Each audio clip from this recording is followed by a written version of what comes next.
आजिर अनुचिंता ज्ञानर एकमात्र उत्स हेउछि अभिज्ञता।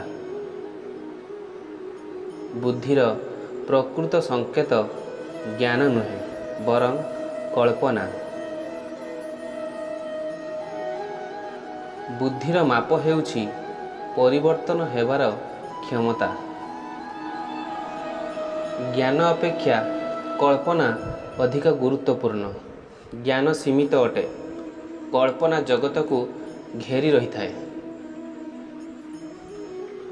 मूर्खता एवं प्रतिभा मध्यरे पार्थक्य हेउछि प्रतिभांकर सीमा अछि। शिक्षा तथ्यर शिक्षा नुहे किंतु भाबिबाकू मनर तालीम। मोर कौनसी विशेष प्रतिभा नहीं, मु केवल उत्साहर सहित आग्रही। सफलतार मनीष हेबाकू चेष्टा कर नहीं, बरं मूल्यवान व्यक्ति हबाकू चेष्टा कर। जिए केबे भूल करी नहीं से कौनसी नुआ चेष्टा करी नहीं। गुरुत्वपूर्ण कथा हेउछि प्रश्न करिबा बंद करिबा नुहे, जिज्ञासार ही निजर कारण होइथाए। प्रतिभा हेउछि 1% प्रतिभा एवं 99% कठिन परिश्रम।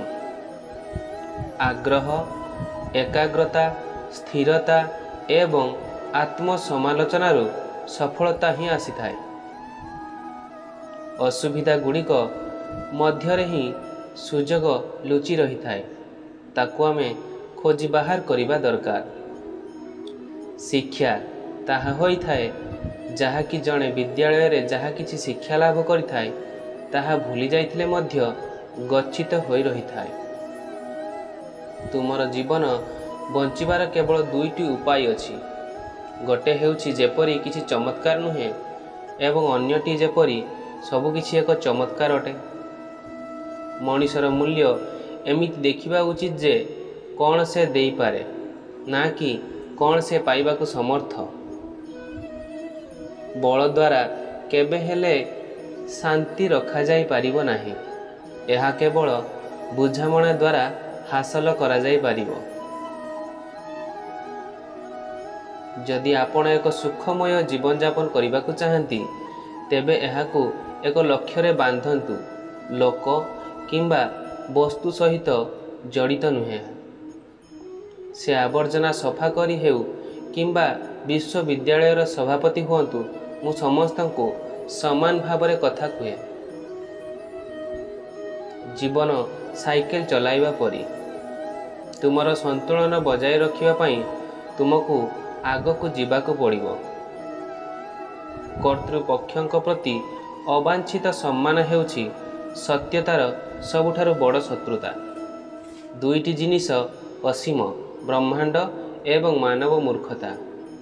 एवं ब्रह्मांड विषय रे यह निश्चित नुहे। समस्त धर्म, कला एवं विज्ञान हेउछि गोटिए वृक्षर शाखा प्रशाखा अटे।